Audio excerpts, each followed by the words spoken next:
उसके बाद भी हमको दुख क्यों भोगना पड़ रहा है? गुरुदेव, आप तो कहते हो कि भगवान का भजन करने पर, पुण्य करने पर थोड़ा संकट कट जाता है, तो फिर हमारा क्यों नहीं कटता?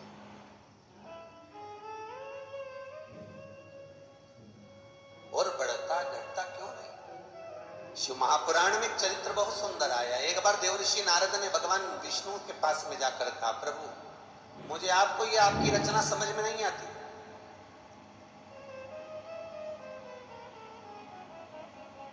जो बहुत भोग और विलास में डूबा हुआ है, जो आसक्तियों में डूबा हुआ है, जो काम लोभ वासना में डूबा हुआ है, जो कभी भगवान का भजन ही नहीं करता, जो कभी उपासना ही नहीं करता, जो कभी कीर्तन ही नहीं करता, जो कभी नाम जाप ही नहीं करता, जो कभी भगवत कीर्तन में कभी जिंदगी में नहीं डूबता, कभी शंकर जी के मंदिर में जाकर एक लोटा पानी नहीं चढ़ाता, जो कभी मंदिर में जाकर दिया नहीं लगाता, जो मंदिर में जाकर अगरबत्ती नहीं लगाता, जो मंदिर में जाकर कभी बेलपत्र आदि भगवान को समर्पित ही नहीं करता, वो सुखी है। और जो भगवान के मंदिर में जा रहा है, पूजन कर रहा है, अर्चना कर रहा है, चाकरी कर रहा है, निवेदन कर रहा है, भगवान को दिया बत्ती कर रहा है, वो दुखी है। ऐसा क्यों? ऐसा क्या कारण है? ऐसा क्यों हो रहा है? भगवान विष्णु ने कुछ नहीं कहा। भगवान विष्णु बोले, देवऋषि नारद तुम मेरे साथ चलो, अभी के अभी चलो। और देवऋषि नारद को ब्राह्मण का वेश बना दिया। भगवान विष्णु भी ब्राह्मण का रूप धर लिए और भगवान विष्णु और भगवान देवऋषि नारद दोनों की दोनों चल दिए। और दोनों की दोनों चलते चलते चलते चलते सीधे एक सेठ जी के दरवाजे पर पहुंच गए। और सेठ जी के दरवाजे पर जाकर निवेदन करा। भगवान विष्णु ने और देवऋषि नारद ने आवाज लगाई, भिक्षाम दे, भिक्षाम दे। सेठ जी बाहर निकल कर आए। कौन है? हम ब्राह्मण हैं, बहुत भूख लग रही है, कृपया निवेदन करते हैं आप 2 रोटी हमको दे दीजिए, केवल अन्न का थोड़ा सा भाग दे दीजिए। जितना हम 2 रोटी बना ले उतना आटा दे दीजिए, उतना थोड़ा सा चावल दाल दे दीजिए, उतना थोड़ा सा कुछ प्रदान कर दीजिए। इतने में तो सेठ जी को गुस्सा आ गया और सेठ जी बोले, तुम्हारा बाप रख के गया? आ गए भीख मांगने सवेरे सवेरे? तुम्हारा क्या बाप रखकर गया यहां पर कि छोड़ कर गया है? यहां चलो, निकले यहां से बाहर, निकलो, निकल जाओ यहां से बाहर। धक्के मारकर निकाल दिया भगवान को और देवऋषि नारद को। नारद को तो कांटे से खून नहीं। देवऋषि नारद भगवान विष्णु से बोले, अब भी श्राप दो इसको, इसकी जितनी सत्ता है, धन है, लक्ष्मी है, सब समाप्त हो जाए। अब भी श्राप दो इसको कि बर्बाद हो जाए, इसके पास कुछ लेना नहीं चाहिए। भगवान विष्णु बोले, देवऋषि नारद ऐसा होता है क्या? कोई ने भोजन नहीं दिया, अन्न नहीं दिया तो अपन श्राप दे दो? ऐसा नहीं होता। आप श्राप दो इसको कि इसकी पूरी सत्ता समाप्त हो जाए। भगवान विष्णु पीछे मुड़े और मुड़कर भगवान विष्णु ने दोनों हाथ उठाए और हाथ उठाकर कह दिया, जा तेरे यहां 4 चौगुना धन और बढ़े। 4 चौगुना धन और बढ़े। अब जिसने धक्के मारकर निकाला उसको कह रहा 4 चौगुना धन बढ़े। अब तो देवऋषि नारद को कांटे से खून नहीं, प्रभु तुम्हारी लीला मेरे को बिल्कुल पसंद नहीं आती। तुम जो ऐसे काम करते हो ना, ये मुझे पसंद नहीं है, बिल्कुल मुझे पसंद नहीं आ रही। भगवान बोले, अब चल आगे चले। आगे गए थे, बूढ़ी अम्मा घर में बैठी थी, झोपड़ा था, गोबर से लिपा हुआ था, चौक हुआ था। आवाज लगाई, माँ माँ हमको भूख लगी है, माँ कुछ दे दीजिए। माताजी बाहर आकर बोली, बाबा ये 2 आसन लगे हैं, बैठो। मेरे यहाँ पर खाने का तो कुछ भी नहीं है, पर मेरे यहाँ एक गाय है, उस गौ माता का दूध मैं पीती हूँ, उसी गौ माता से भगवान की सेवा करती हूँ, उसी दूध से मैं भगवान का अभिषेक करती हूँ, वो दूध मेरे पास रखा, चलो आप पी लो। और माँ अंदर गई, पानी भर कर लाई, दोनों को पिलाया, दोनों को दूध 1-1 गिलास भर कर दिया। पंखा झेलती है और पंखा झेलती झेलती भगवान को प्रेम से दूध पिलाकर विदा कर दिया। भगवान चले। देवऋषि नारद ने कहा, प्रभु इतनी अच्छा भाव इस माता का है, कितना कितने प्रेम से इसने दूध पिलाया, कितने प्रेम से इसने जल पिलाया, इसको आशीर्वाद दे दीजिए। भगवान विष्णु ने उसी समय दोनों हाथ उठाकर कहा, जा तेरी गाय मर जाए, जा तेरी गाय मर जाए।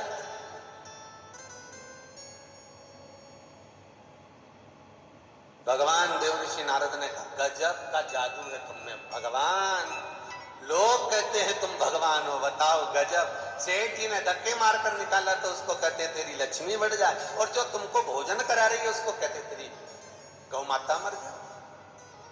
प्रभु ये लीला समझ में नहीं आती। भगवान कहते हैं नारद बस तू यही तो नहीं समझ सकता, मैंने इसको गौ माता के मरने का क्यों कहा, क्योंकि ये मेरा भजन करती है, दिन रात स्मरण करती है, दिन रात सेवा करती है, दिन रात चाकरी करती है, और आखिरी में जब प्राण छूटेंगे तो इसके प्राण वो गाय में रहेंगे, वो गौ माता में रहेंगे। और अगर गाय में प्राण रहेंगे मरते समय तो फिर इसकी योनि गौ माता की हो जाएगी, फिर भोगेगी, भोगने के बाद फिर बनेगी।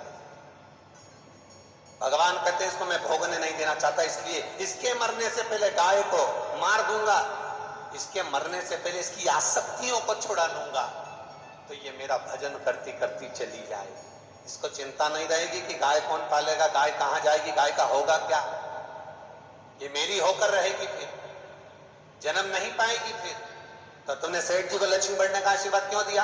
भगवान बोले उसको लक्ष्मी बढ़ने का आशीर्वाद इसलिए दिया, अभी लक्ष्मी कम है क्या, और लक्ष्मी बढ़ेगी, और लक्ष्मी बढ़ेगी। वो लक्ष्मी की आसक्ति में, धन की आसक्ति में, धन को जोड़ जोड़ के बस धन के बिस्तर पर, धन की आसक्तियों में पड़कर जब मरेगा तो सर्प की योनि बनकर उसी धन पर पड़ा रहेगा। इसलिए उसको धन बढ़ने का आशीर्वाद दिया, उसको सत्ता बढ़ने का, संपदा बढ़ने का, और वैभव बढ़ने का आशीर्वाद दिया, जिससे और बढ़े।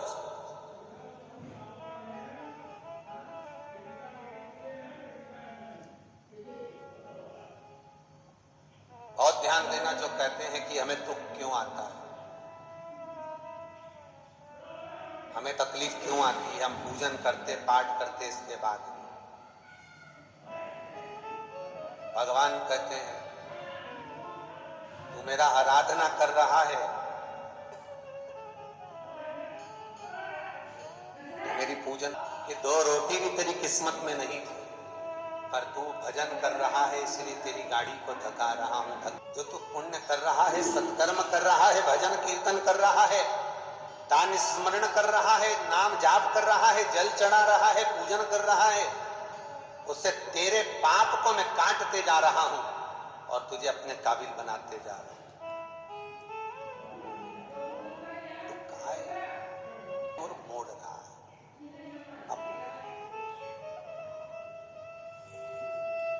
रामकृष्ण परमहंस जी को, जो जगत जननी जगदम्बा की आराधना करने वाले रामकृष्ण परमहंस हैं,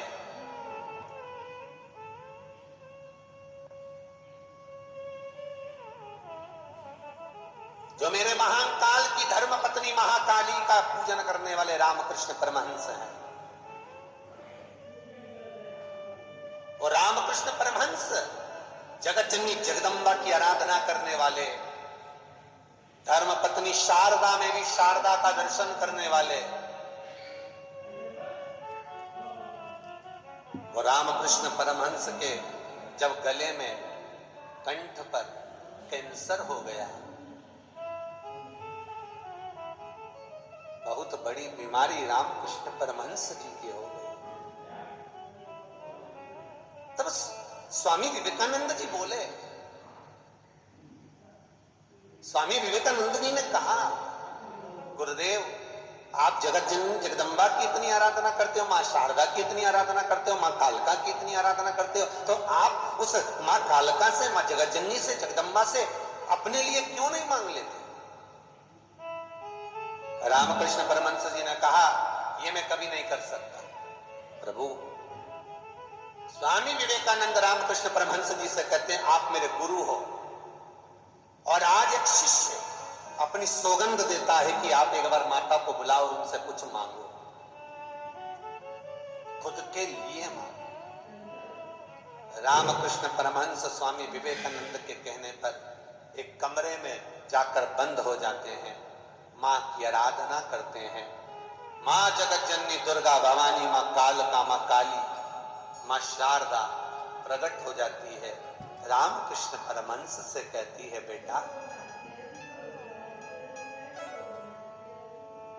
रामकृष्ण परमहंस से कहते हैं, बेटा,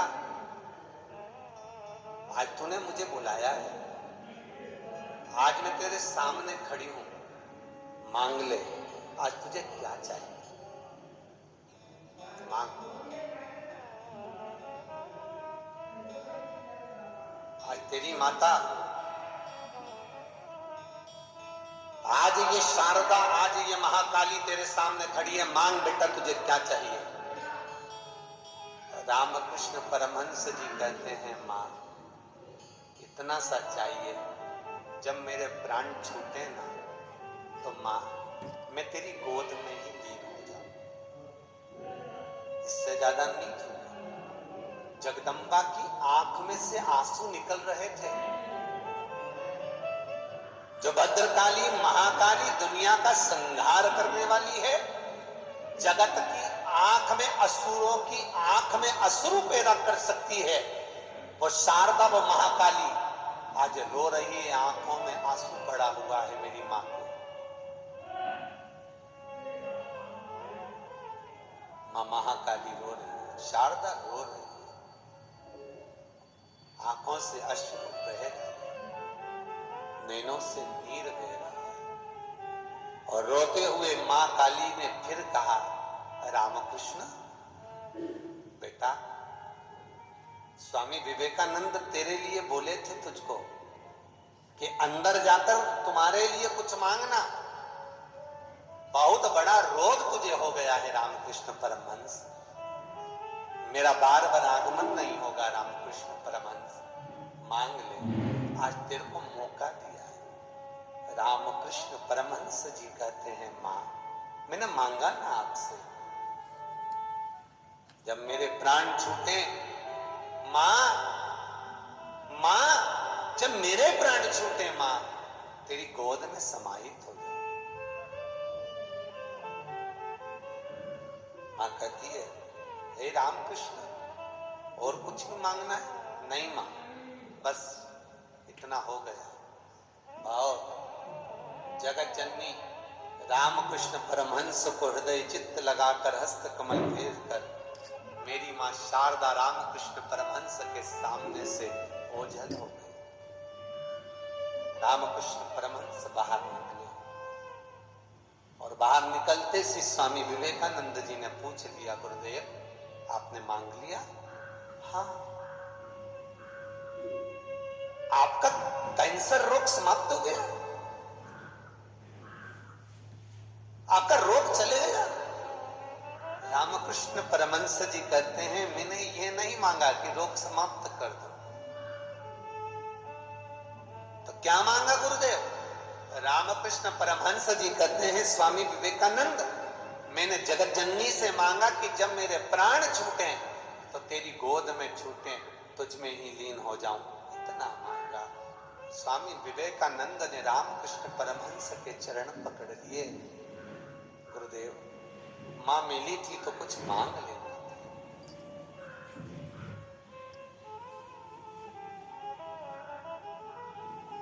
मां मिली थी तो कुछ मांग लेना था।